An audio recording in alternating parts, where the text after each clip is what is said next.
For those of you who don't know me, my name's Dave Martill. I'm a professor of paleobiology at the University of Portsmouth.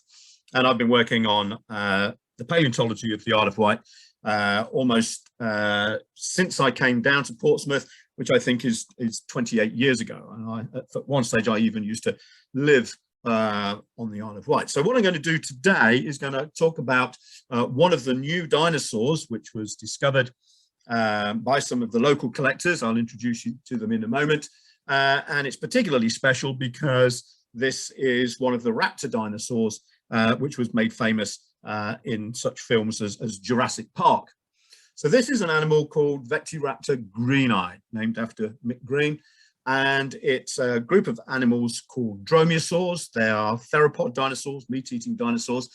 And three of us, Nick Longrich, Meg Jacobs, and myself, set to describing this because although the material is rather fragmentary, it's very highly distinctive, and it absolutely puts dromaeosaurs onto the Isle of Wight.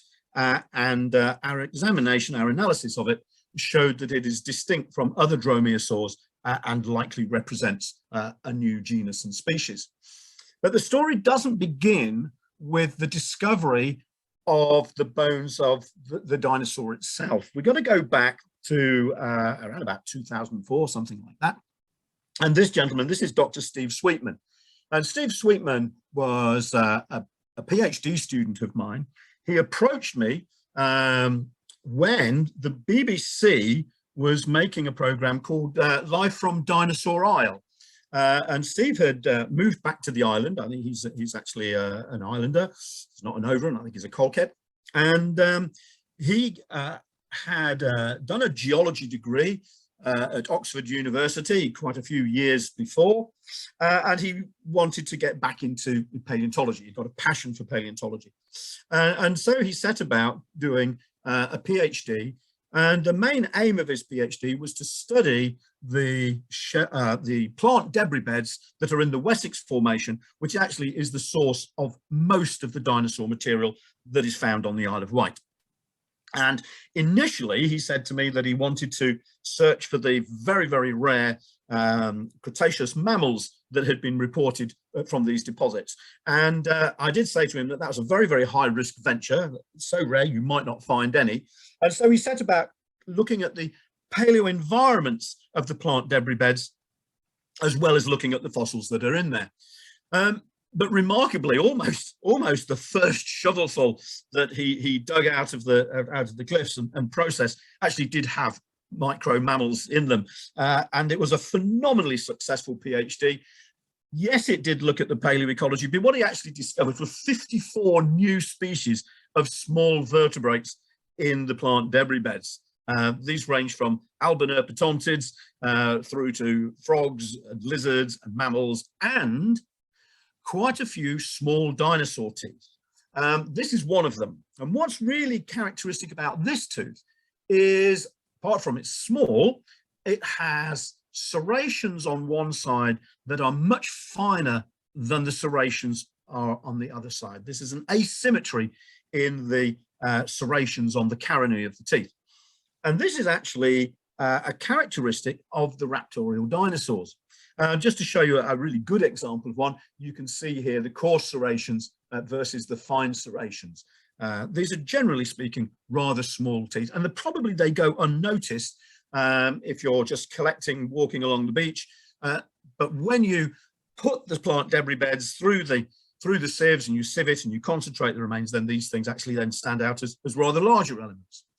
And Steve investigated this, and he realized that he had actually found the tooth of a raptor dinosaur, and belonging to a subfamily we call the Velociraptorines, the Velociraptinae. And so he set about describing it. And in 2004, he published a paper which described this as the very first record of a Velociraptor type of dinosaur from the Cretaceous of the Isle of Wight. And that was a pretty remarkable discovery. But then things go quiet. So this is what the skull of a Velociraptor looks like. So they're very long, slender skulls. They're rather lightly built. You can see lots of large holes in it. There's an antorbital fenestra, a very large orbit, big nostril there at the front, but a mouthful of these sharp recurved teeth. This was a ferocious, exclusively meat-eating predator. So these animals are theropod dinosaurs. They're in that great big clade of meat eaters like our Neovenator and our Eotyrannus and Baryonychids and all of those things. So it's one of these meat-eating dinosaurs, but it's a highly derived clade. They're very lightly built. They've got very, very hollow bones. And generally speaking, they are rather small to medium size. The largest of them here is something like the Utahraptor, obviously from the United States. But most of them are really small, including really diminutive forms like number 1 there, which is a Microraptor. They were clad in feathers. This is Sinorthosaurus from China, from the Yixiang Formation, so more or less the same age as our Wessex Formation. This is one called Microraptor. There was a little figure of it on the previous slide back. And as you can see, they're clad in a whole number of feathers. Microraptor even has feathers, like wing feathers, on its legs. So this is almost a 4-winged dinosaur as opposed to a 2-winged dinosaur.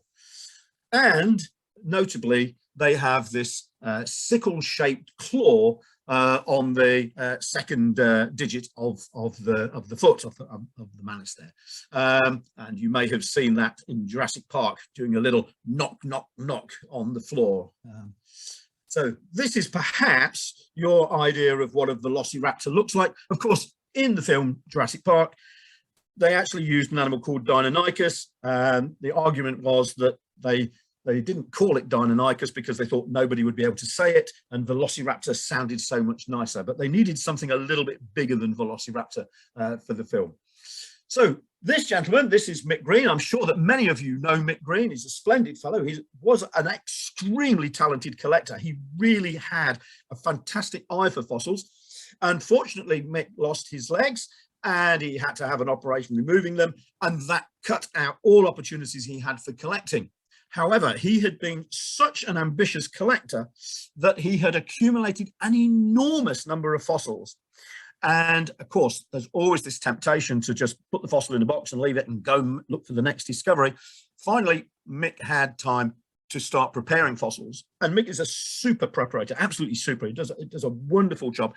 And he was going through all the material that he'd collected, and he started to prepare one of the bones that he'd got. And he realized that he'd got something that was really rather fascinating, something he hadn't quite seen before, which he brought to our attention. Nick Chase, who I'm sure lots of you knew Nick Chase, he was such a lovely man. Nick also, at this very same locality that Mick Green found some material, he also found a bone as well. And it seemed that this bone likely came from the same dinosaur that Mick had found, and Nick gave the material to Nick, sort of a gentleman's agreement, I guess, that he who finds it first and gets the material. Sadly, Nick passed away, but he collected so many wonderful remains. And I can remember when we used to go with the students down here to Compton Bay, which is the site where these bones were found. I would go with my students, and very often we would actually bump into Nick down there, and he would say hello, he would have a little chat, then he would wander up the beach looking for some fossils, and on his way back, he would empty his pockets and he would give all of the students a piece of dinosaur bone that he'd picked up. It was a rather wonderful day when we met him. Now, the section that we see at Compton Bay exposes entirely Cretaceous strata. The oldest of the strata there are the Wessex Formation, and the Wessex Formation, you can see my little dinosaur standing on the Wessex Formation. That is the source of the vast majority of dinosaurs from the Isle of Wight.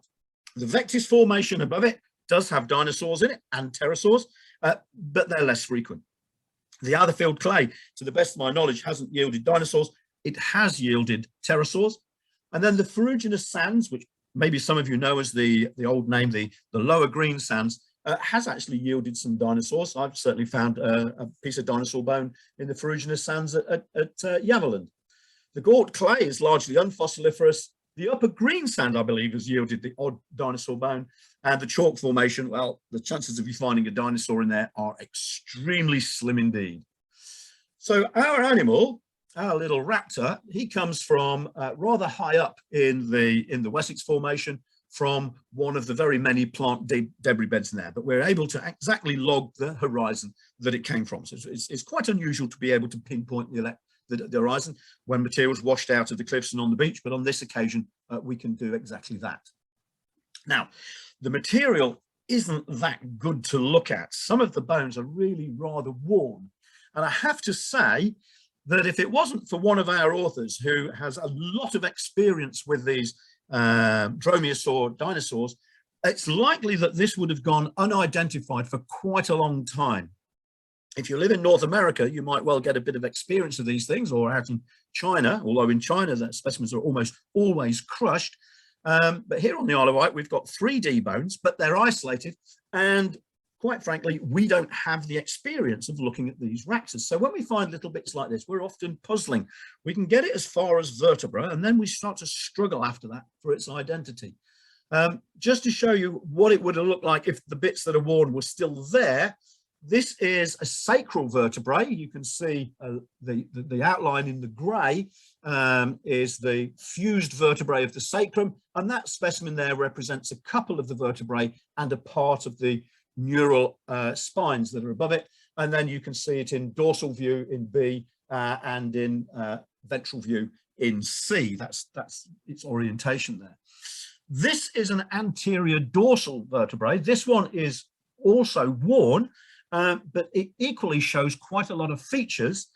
These are various pleuroseals on the side of the vertebrae, and neural canals. And again, if we put this back into the shape of a vertebrae, this is what we've got left. So unfortunately for these two vertebrae, the sea has ravaged them, and we're left with remnants. And of course, that makes precise identification a little bit difficult. But the third specimen, which is a rather posteriorly located dorsal vertebrae, although it's broken on both the anterior and posterior faces, it's actually in reasonably good condition.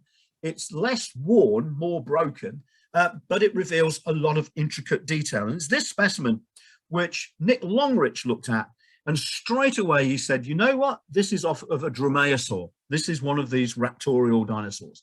And instantly he recognized some of the deep recesses in this vertebrae underneath the processes that stick out the side, which carry the ribs, and some of the pleuroseals, these holes in the centrum itself.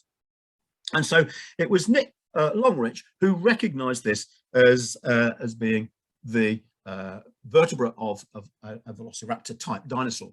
And again, you can see that we're bits and pieces missing of this, but there's where they would be. There's a piece in the sacrum, a thoracic vertebrae from towards the back, and a thoracic vertebra from towards the front. So we only have these three pieces.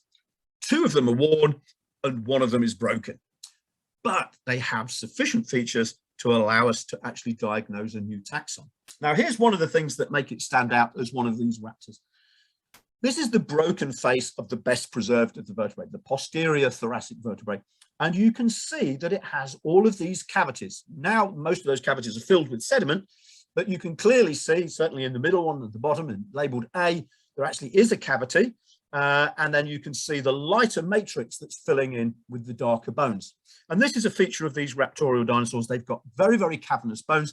They had an air sac system that went from the lungs through what are called diverticular branches of the lungs that actually penetrated the osseous skeleton and thus made the skeleton much, much lighter, something that later on birds inherited from them. So there you can see these cavities in there. In one of them, you can even see some nice little crystals that have grown in that vuggy cavity in there.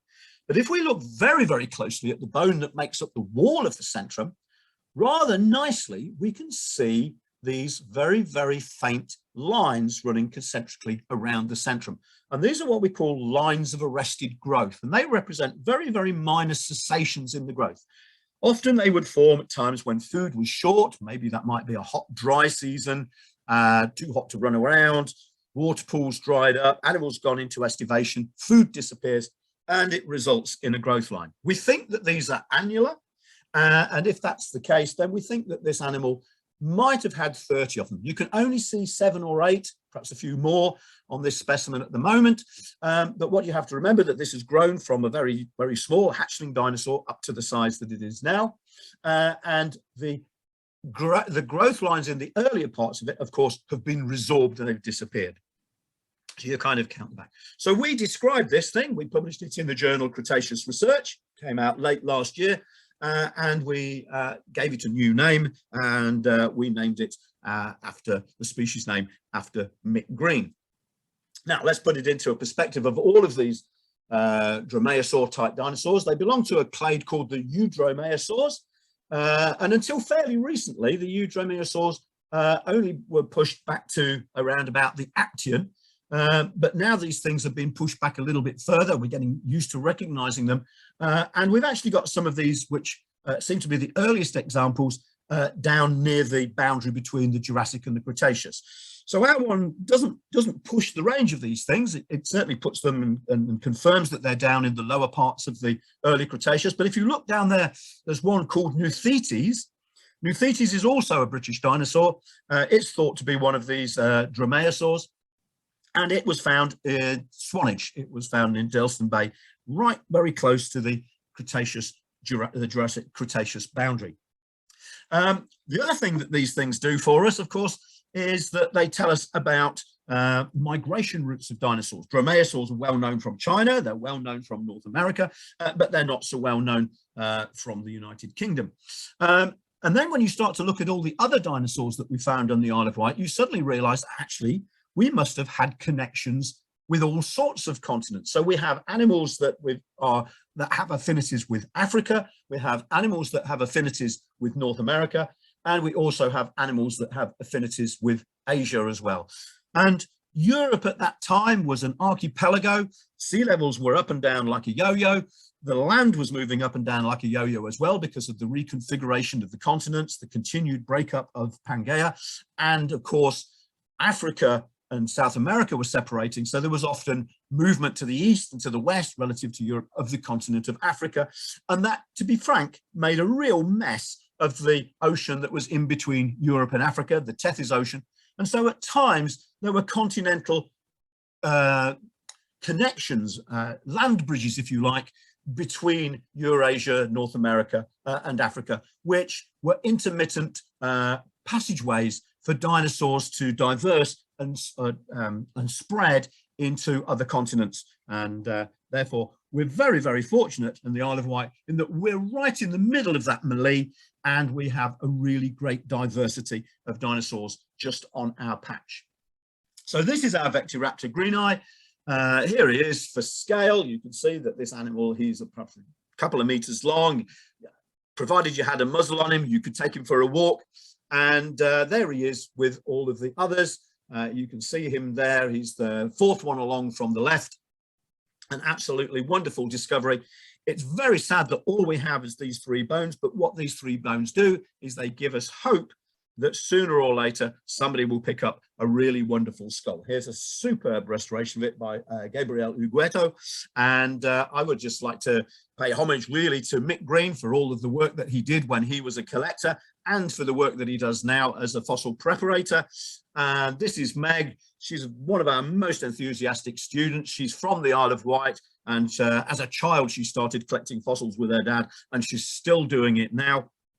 And hopefully she's still going to carry on and do it in the future. And this is Nick Longrich. And Nick Longrich was very, very fortunate enough to work in Canada at Drumheller at the Tyrrell Museum there. And he's had a lot of experience with these dromaeosaurs. And without his eye, I doubt we'd have recognized it as a dromaeosaur. So extremely grateful to these people. And thank you very much for listening. Right, I'm going to talk this evening about a new iguanodontian that we've discovered on the Isle of Wight. So what is an iguanodontian dinosaur? They're an iconic clade of herbivorous dinosaurs that go right back to the Middle Jurassic, about 140 million years ago. Much more smaller animals, bipedal, quite fast moving, and extended all the way through to the extinction of the non-avian dinosaurs 66 million years ago, when they had evolved into the hadrosaurids, these in adults more quadrupedal, often with quite a bit of ornamentation on their skulls.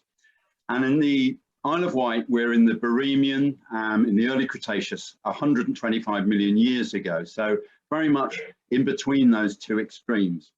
And here's a picture of what we're looking at. These sort of animals probably went around in herds. Sometimes they're called the cattle of the early Cretaceous, but they have the iconic spiked thumbs. And we can see what they look like in this picture by John Sibbick, the sort of famous paleo artist who also lives on the island. I'm not going to spend too much time looking at it, but we've got here the Isle of Wight. We can see is at the beginning of the Bohemian, the Bohemian boundary was part of a river floodplain, but sea levels were rising. Eventually it would become the Vectis Formation, which was a lagoon, and as we go into the Aptian, deeper into the Aptian, it was underwater. So we have around about exposed on the island about 5 million, maybe 6 million years of terrestrial deposits that contain dinosaurs. So the first iguanodontian to be figured from the Isle of Wight was by William Buckland, first professor of geology at the Oxford University. And this is the bone. It's got Sandown Fort on it, Isle of Wight. And this was found in 1829 and published on in 1835. So 1829, 7 years after Mary Ann Mantell found the original iguanodon tooth. So it's right at the very beginning. And you can see William Buckland in his fossil hunting gear there, with polished shoes, top hat, bag to put his fossils in, and umbrella to point where he wanted his servants to dig. I'm going to talk just quickly on this Saul sacrum. This was found in Brook Bay, so on the south coast of the Isle of Wight, and was purchased by William Devonshire Saul, who was a radical philanthropist who believed that knowledge led to liberation, and opened a small museum in London. And Richard Owen, who was going to found the Natural History Museum, saw this thing there and was really excited about it.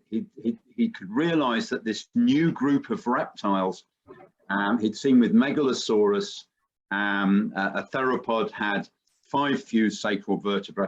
Eleosaurus was a fractured bit of sacrum but had 2.5, so it had at least 3 vertebrae. But neither of those were connected to the pelvis, so he didn't know whether they were true sacral vertebrae. And this picture here is of the sacral vertebra, and the bit at the bottom there is part of the ilium, part of the pelvis, and you can see that these fused vertebrae were attached to it. And this gave him what he needed to say this differed from extant reptiles, with the crocodilia with their 2 fused vertebrae, and the squamata, the lizards, with 2. So these had many more than 2. This made them different, and this is what prompted him to come up with this new name, the Dinosauria. 1878, Iguanodon bernisartensis. So in the Fosse Saint Barbe mine in Belgium, south of Belgium, just a bit west of the Ardennes, a lovely little mining town with lovely rows of terraced houses built of the local brown stone and bricks. They unearthed in the mine over 30 skeletons, many of which were complete and articulated. And nearly all of them were of this very big animal. You can see how big it was compared to the people who are putting it together there in Louis Dollot's workshop. But 2 of them were smaller, and they distinguished them by the number of sacral vertebrae. So this big animal had more vertebrae in its sacrum than the smaller one, which was more like the ones that Gideon Mantell had found. So they call this Iguanodon bernisartensis, and the small one Iguanodon mantelli. And then another discovery in 1914, it was written up in 1925, was by Reginald Hooley, who was a wine merchant in Southampton. And this is probably one of the most beautifully preserved complete skeletons of a dinosaur that has been found in England. And it's now on display in the Hinsey Hall in the Natural History Museum. And he recognized that this was different from Iguanodon bernisartensis. The forelimbs are much shorter, it is one major feature. But he also saw that this was different from the much older Valanginian animals that Gideon Mantell had found. The scapula was more flared, there were differences in the skull, and the dentary was deeper. And so he decided to call this Iguanodon atherfieldensis. So later changed by Greg Paul to Mantellisaurus, as it is so different from Iguanodon bernisartensis. And certainly I think that was a good move, and everyone's accepted that change. So we've got lots of dinosaurs on the Isle of Wight. We've got sauropods and theropods and chylosaurs and more early diverging ornithopods like Hypsilophodon. But the fossils that we find, by and large, tend to be due to iguanodontians. We have a big, robust animal, and there seems to be a smaller, more gracile animal. And for the last 100 years, you know, it's been Iguanodon bernisartensis and Mantellisaurus atherfieldensis. People have assumed that the big one is the same as the one in Belgium. And David Norman wrote 2 phenomenal monographs in 1980 and 1986 describing these animals in tremendous detail with beautiful illustrations. And they really formed a sort of landmark monographs in the study of iguanodontians. But with the smaller one, he believed the one in Belgium, the small one, was the same as the holotype, which is in Britain. And a sort of hyperdyne was put together of these 2 dinosaurs. They were conflated. And occasionally, just occasional bones found on the island were also put into the diagnosis of Mantellisaurus. And really, for a long time on the island, we find, you know, 90%, I'm sure, of the bones we find are from these iguanodontians. And we find a big, robust one, we chuck it in the big Iggy basket. We find a more gracile little one, we chuck it in the little Iggy basket. And the big Iggy is Iguanodon bernisartensis. The small one is Mantellisaurus atherfieldensis. And this has gone on for a long time, but these bones are starting to cause problems because there's no autapomorphies on these. There's something that says this is definitely from Mantellisaurus. It could be from any other sort of iguanodon. So we're just saying that it's that because that's on the island. And we're looking at the reconstruction of the skull of Mantellisaurus there. And that is based in quite a lot of parts on the Belgian specimen. And Greg Paul has called that into doubt now. And there's been quite a heated debate about whether it is or whether it isn't. But yet a debate does carry on. And yet there are differences. Here are some dorsal vertebrae. So these are really posterior vertebrae. They're getting right next to the pelvis. The one on the left is from Spain. And the Spanish have thought, you know, this is a really long vertebra. It's much longer than the one on the right, which is drawn. That's one from the Belgian specimen of Mantellisaurus. So they said, well, it's not Mantellisaurus. So they've named it Morellodon beltrani. But on the island, all the rest in the middle are from the island. And you can see that these vertebrae form 2 different morphologies, tall neural spines and short neural spines. So we've got something going on here. Some of these are from other countries, from Belgium and Spain, but the majority are from England and the Isle of Wight. But we can see that some of the green ones are the more robust animals. The blue is the more gracile Mantellisaurus-like animal. And if you look at the top at C and D, they're both supposedly from Mantellisaurus, but these are the pubic, pre-pubic blades. They're part of the pelvis. They're very, very different. You know, one is much, much bigger. And is that just intraspecific variation? It's hard to say. We're going to look at these ilia. So these are part of the pelvis, and these have been put into a paper and both said to be the same from Mantellisaurus. But if we look closely, we can see that the preacetabular process, this thing coming out at the front, is sort of wasted and narrow and more gracile in Mantellisaurus at the top than this other ilium that's in the Dinosaur Isle Museum, 6344. If we look at the pubic peduncle, so the arch to the right of this peduncle would connect to 2 bones below it. So there would be a circle there, likely filled with cartilage, that the head of the femur or the thigh bone would go into, just to get your orientation with it.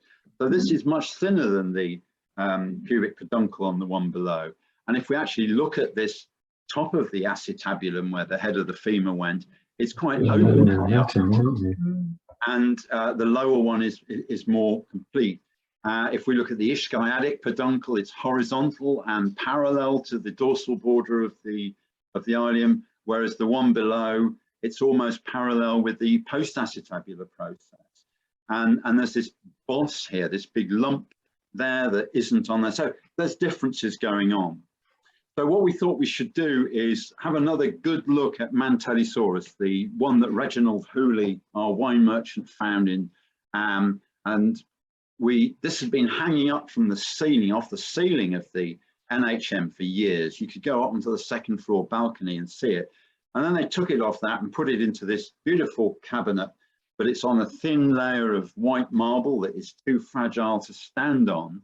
And the glass takes about 8 hours to open up. So it's really difficult. So with some sponsorship from the National Geographic, Susie Maidment, the curator there, set up the Mantellisaurus project. And we spent the whole night opening it out, taking the bones out. You can see it's just the armature there. It's not a very skinny dinosaur. And we put them into one of the marine exhibit rooms in the NHM and scanned everything. And I tended to measure everything and draw pictures and sketches of everything and look what was distorted and fractured. So we did all this, and with this new sort of look at Mantellisaurus, we're able to look at some. So this is 6344, Museum Isle of Wight Geology 6344. So this is a dentary, the lower jaw. The teeth have all dropped out, but you can see the sockets, and this has got 28 teeth. The other jaw maybe even had 29. There's a very little dimple right at the anterior end of the tooth row. Now this is more teeth than any other iguanodontian dinosaur dentary that had been found before or in this sort of early Cretaceous period. When we get the hadrosaurids towards the end in the later Cretaceous, they started getting hundreds of teeth. But at this time, this was really unusual. And this is, 5 teeth more than Mantellisaurus.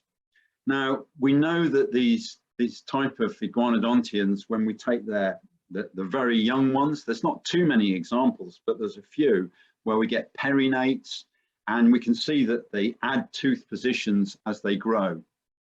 But once they get to sub-adult status, it looks pretty sure that they don't really do very much more, maybe just add a single tooth.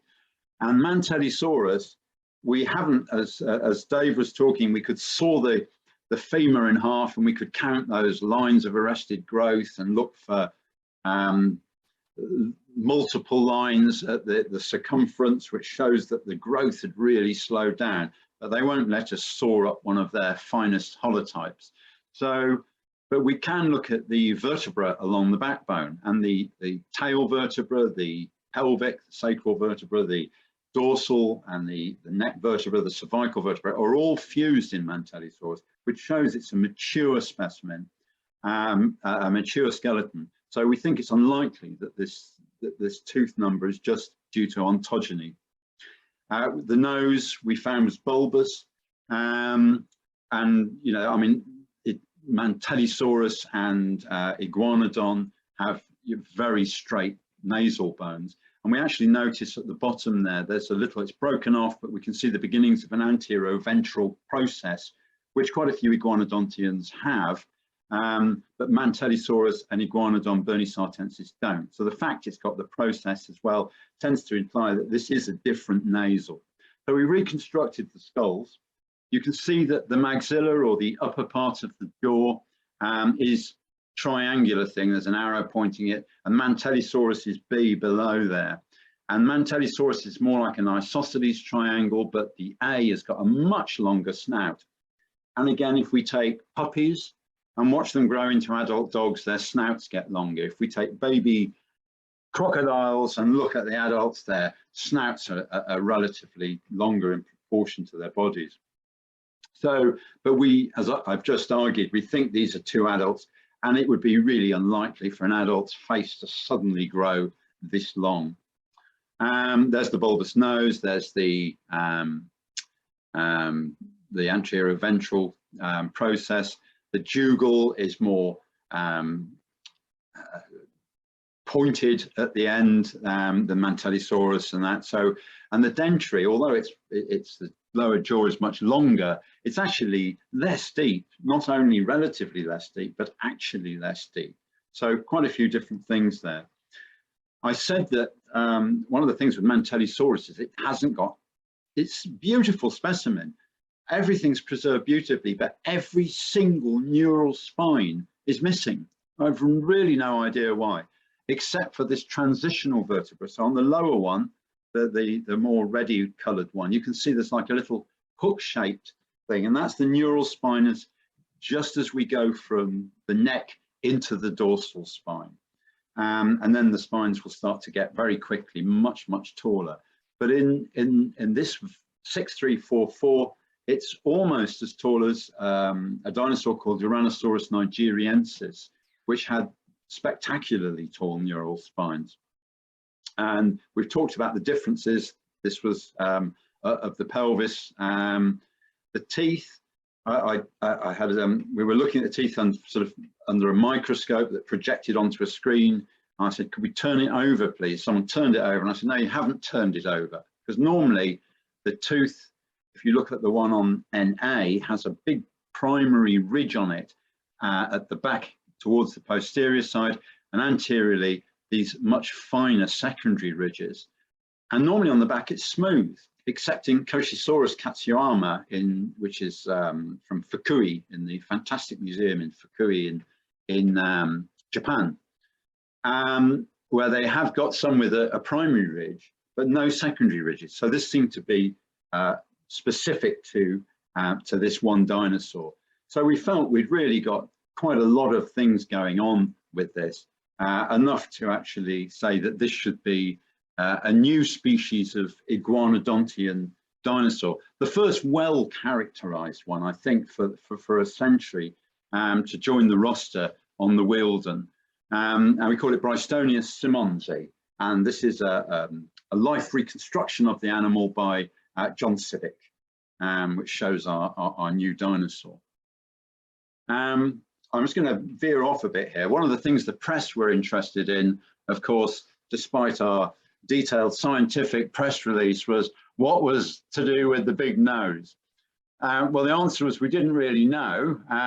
We couldn't say, but if you look at things like white rhinos, they have a big horn on the nose, but a very slight bulb on the bottom, and you get the same with chameleons. Jackson's chameleon has big horns, but there's very little on the skull to see to let you know that that's happening. So, but I'm not going to go down the Gideon Mantell route of saying it had a horn on its nose.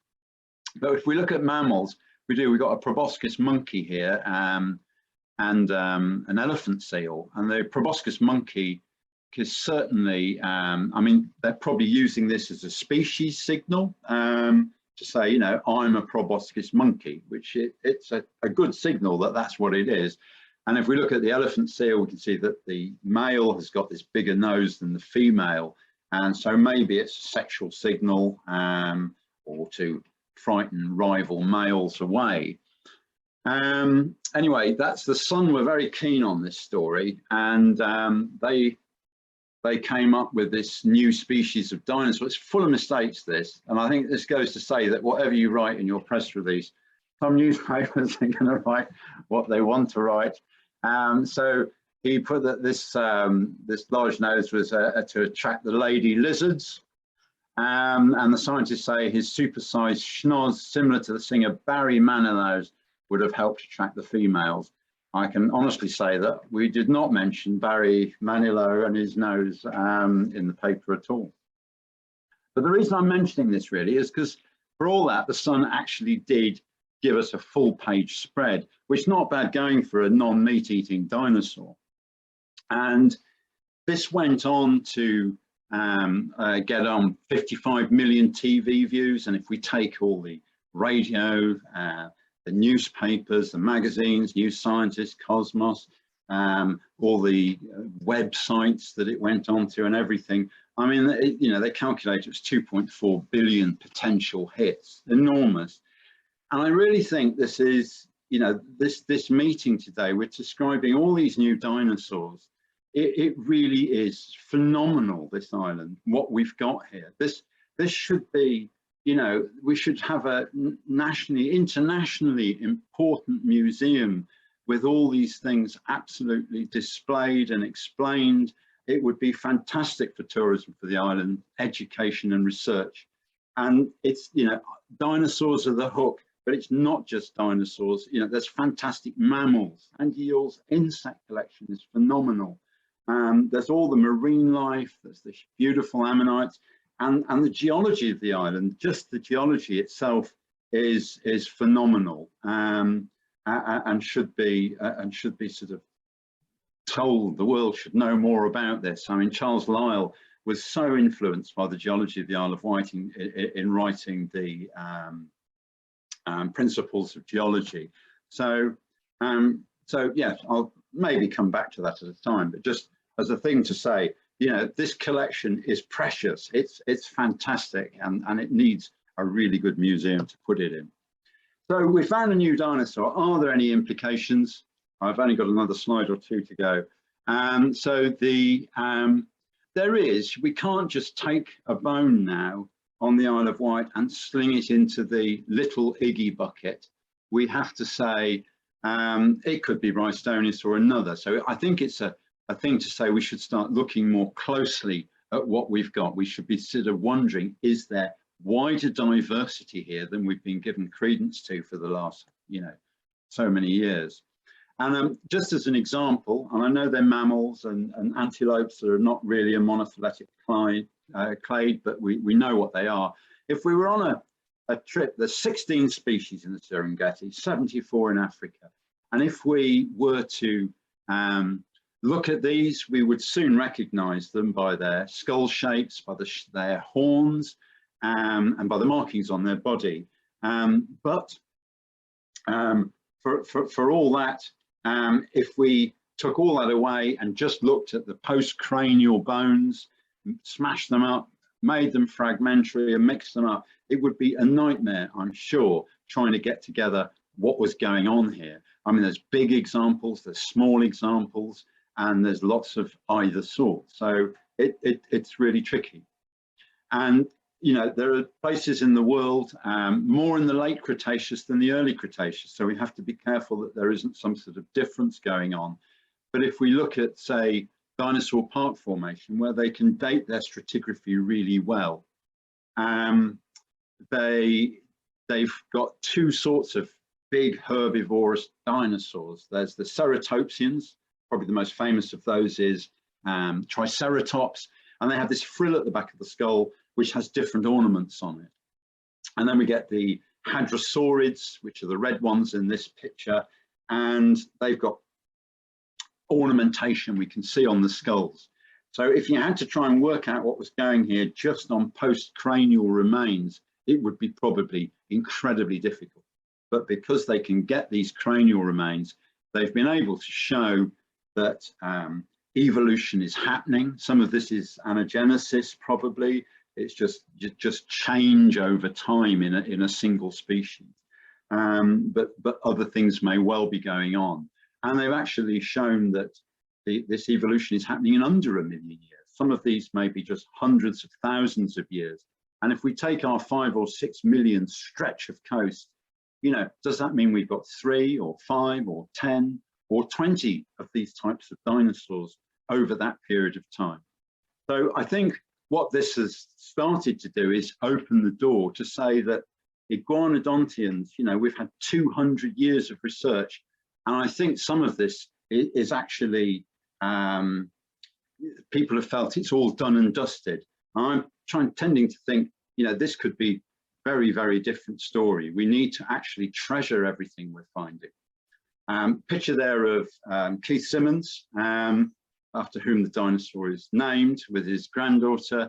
And thanks, of course, always, as ever, to Dave Martill for his supervision and keeping me enthused with everything I do. and also to my other supervisor, Susie Maidment from the NHM. So thank you to them. Any questions? Good evening, everybody. Thank you ever so much for asking me to do this, Jeremy. It's an absolute delight to talk to you all. I feel a little bit like, I don't know, Westlife to Dave and Jeremy's Boyzone. So it's sort of coming along a little bit later. I was going to do New Kids on the Block, but they were there before everybody else, so I had to go with a slightly less catchy way of looking at this. I'm going to talk to you about some wonderful finds that I've been very lucky to be involved in, and I will give credit to everybody who has done this work as we move forward. So what am I going to talk to you about? It would be good if it would, there we go. Right, so I'm going to give you a little bit of an idea about the geological context, although I'm sure you've heard quite a lot about that already. I'm going to talk to you about Vectera venator, give you a brief introduction about this wonderful animal, and then Spinosaurids, which is the main focus of this talk. And I can't believe, to be honest, that I've been working on this material. It's absolutely fantastic. We're going to talk to you about this pair of wonderful animals that we've got, and then a little bit about something in the future. Although I'm going to be very, very what's the word I'm looking for? I'm not going to give away too much, because hopefully then Jeremy will ask me to come back and talk again in the not too distant. So this is the area that we're looking at. We're looking at Chiltern Chine. We've got this lovely sort of floodplain that's been preserved. We've got these beautiful footcasts of an ornithopod here, and we're looking across. This is Hanover Point. We're looking out at this large, muddy, or what would have been a large muddy environment, where every so often there would have been sands washing across and filling these the holes left behind by large dinosaurs plonking around all over the place, and those have solidified and have formed these wonderful footcasts that you can see strewn around the beach. And this is the sort of area that we're looking at. Here's the Isle of Wight. Just to give you an idea, we've got it's roughly split in half, with the north side being significantly younger, the Cenozoic, 56 to 33, but then we've got the exciting stuff in the Mesozoic at 129 to 72 million years ago. We've got a progressively more marine input, really, as we progress through the deposits, and so we move from having a terrestrial environment full of dinosaurs through to this marine deposit with ammonites and ichthyosaurs and all this sort of exciting stuff. And so we end up with this this sea, this ingression of water, with little sort of out pockets of land as we get into the later part of the Cretaceous. And we've been very lucky in that. Well, so here we go again. Here are our sites. This is our floodplain deposit of the Wessex Formation of around 127 million years. We've got the Vectis Formation, which is overlying it, which is more lagoonal deposits. Got these shallow seas flowing in, and we were very fortunate in that there were several. I don't like to use the word amateur. They're out collecting material. They've collected far more than I ever will. People going out, walking the beaches, finding exciting material, and I have to thank Robin Ward, James Lockyer, Paul Farrell, amongst others, for finding bits of this unexpected animal, Vectera venator, in this deposit, the Ferrugian sandstones and in Shanklin, which is a marine deposit. You don't find dinosaurs in marine deposits very often, but here we found, or I say James, Robin and Paul, found several vertebrae that because dinosaurs are most uncommon in these deposits, almost certainly came from the same animal. We've looked through, and they're all the matrix that they're found in it. It's absolutely the same animal. Very unusual bones.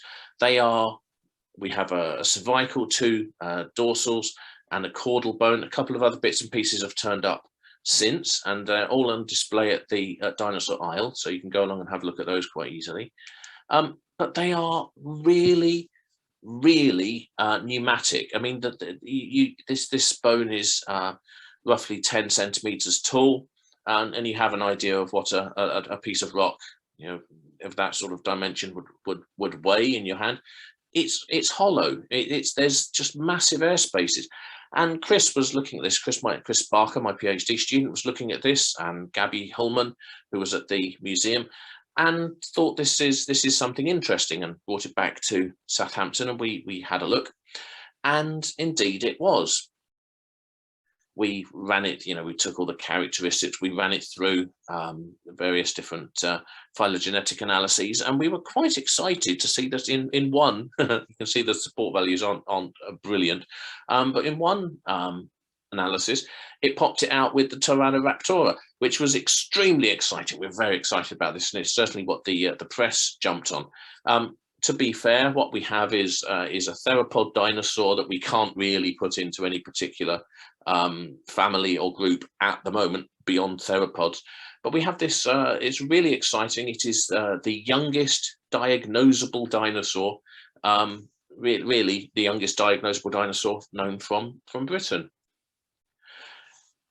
Sadly, it must have, what would happen, it would probably have died about 15 miles to the north of Shanklin, where there was small outcrops of land at the time, drifted along and ended up in the deposit. And here is an absolutely beautiful reconstruction of its final journey by Trudy Wilson. I particularly like the way that the ammonites are hiding below it like rafting fish, with the two lurking ichthyosaurs. But for me, this is the most exciting. This is absolutely. I'm genuinely very excited and thrilled to be working on this sort of material. Spinosaurs, they're truly weird dinosaurs, and to be able to work on this sort of material is superb. So let's give you a little bit of a background. They've been known. The Spinosaur deposits have been known from the 1800s. They have these almost crocodile-like teeth with these flutings. They have a very small serrations along in places along the front and back, but they've got these fluting. They look very much like crocodile teeth. In the late 1800s and early part of the 20th century, Stromer was in North Africa, and he found material which made up the Spinosaurus aegyptiacus. Unfortunately, Bomber Harris decided that he didn't like Spinosaurs, and it was destroyed in 1943, I believe, from the museum in Munich where it was housed. Absolutely remarkable animal, very unlike any other dinosaurs, really. Very large, this long, thin jaw, quite crocodile-like, possibly marine. Unfortunately, the type material utterly destroyed by the RAF. And they are weird Spinosaurs. So this is here, you can see in the middle of this diagram of this picture here, we've got these lovely. There's a typical theropod leg bone, thigh bone, limb bone, sorry, with a hollow center. I mean, if you imagine birds are theropods, birds have hollow bones. Well, they've inherited those from theropods. Theropods have hollow bones. Spinosaurus doesn't. It has great, big, solid, heavy bones. And as Dave Martill and Liz Abraham will tell you, this is because they are aquatic, and this is an adaptation to help them to overcome buoyancy. If you've got hollow bones, and you're not going to be able to swim particularly well. So these animals appear to be having a very significant aquatic lifestyle. And also you can see from the calcium content of the bone, you can of their bones, you can see that actually a lot of it is coming from a fish-based diet. These are unusual dinosaurs. They're weird and they're exciting, and they are an utter joy to be looking at. Really weird ecology for theropods. But they are rare, and they are often very fragmentary. We often don't get great, we get little bits, we get teeth, we get bits and pieces, but we're not very lucky often to find significant animal, portions of each animal. Which brings us on to our Chiltern Chine pair. I've missed an L out. And here we have Ceratoseucops and Ripara veneta, and I'm going to tell you all about those now. So here's a beautiful reconstruction. They were found in close association. This is a really smashing reconstruction done by Dan Folks. And we've got quite a lot of material here. We've got 2 brain cases, we've got 2 premaxilli, we've got a significant amount of a tail. Tails in Spinosaurs are not very well known. Dave Martill has one, we've got one. Well, the Dinosaur Isle has one. So there's not very many, and people in the south of England are working on them, and they can give you quite a lot of information about the sort of behaviours and the sort of lifestyle habits that these animals would have had. So they were found in Chiltern Chine. At that time, as I showed you in the very first picture, we've got these lovely this floodplain deposit flowing out. There was a river would have been flowing out of what is now Cornwall, flowing west to east over a floodplain, sort of that would have formed, been present around the what is now Chiltern Chine, the Wessex outwash plain. And we are very fortunate in that in these sediments we have these 2 specimens. Ceratoseucops and Ripara veneta, but literally up the road in the Wealden in Surrey, we have the wonderful Baryonyx walkeri that was described by Charig and Milner in the 1980s. And to be fair, the 1980s was really when the last significant Spinosaur find was made. The last in Britain, the last significant dinosaur find that people got particularly excited about. And when you see the size of its claw that Mr. Walker there is holding, you can start to understand why. This is a large animal in the order of sort of 8.5 to 9 meters. Again, you can see large amounts of its body were found. You can see it on display up at the Natural History Museum. It's an absolutely phenomenal animal, one of the largest dinosaurs, theropod dinosaurs in Britain. And so our question was really, when we were starting to look at this, we've got these 2 new fossils. Number one, are they the same thing as each other? Are they different from each other? Are they the same thing as baryonyx? And we were, this was the real challenge for what we were trying to find. Here is the actual material. So here we go. We've got this orbit. We've got the brain case here. We've got the premax. You can see this beautiful rosette here. It's Spinosaur, classic Spinosaur rosette of teeth. This is Ceratoseucops. Here's Ripara veneta. We've got another premax. We've got brain case. So brain cases don't easily preserve. They tend to be crushed and destroyed and lost. So to have found 2 is quite fortunate. But as I say, we've also got this tail material, and so this is again another wonderful find. We've got classic Spinosaur structures with these long neural spines. It's articulated. We're missing a little bit towards the end, but we've got a lot of other vertebrae as well. These are really significant finds. And after a lot of painstaking work, Chris went through and identified all of the characters that were unique to each specimen, absent in Baryonyx, but shared with Suchomimus, and absent in Suchomimus. And there were enough similarity, enough differences between all of them that we were happy to say that we had 2 new species. So this was our initial finding. Unfortunately, it was a polytomy, but we carried on working. We looked through, found our characters, and we ended up with 2 new species, more closely related to Suchomimus than either is to Baryonyx. Ceratoseucops and Riparaveneta. And then we did something which I think was quite clever, and I have to say we got some assistance from Andrea Cal in Italy, and we did a time-calibrated analysis using Bayesian technique. So we were able to model the evolution of these reconstructed relationships, and this is where the clever bit comes in. And I don't claim to be able to understand and explain exactly how it was done, but Andrea can. It looks at the evolution of characters. It imposes a clock model on, and so we can then work out evolutionary rates across the tree and look at the distribution of speciation events across this tree. And what we found was that, unlike previous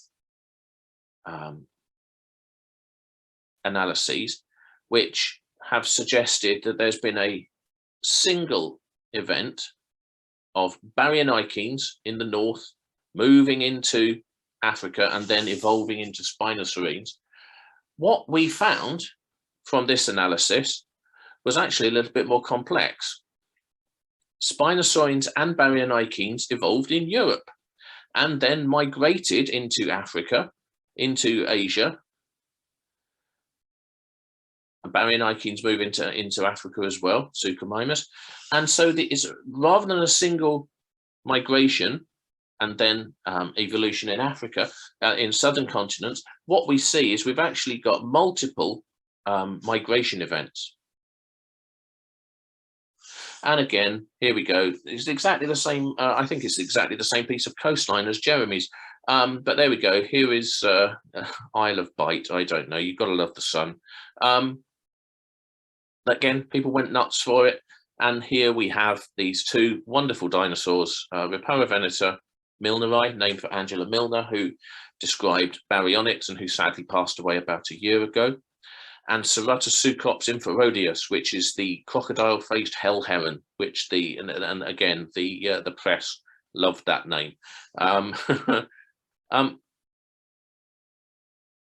Again, people they get the press. I don't know, the Jurassic Park of the Isle of Wight. I don't know, but not everyone liked it. So we had a couple of people who thought that it was a fake.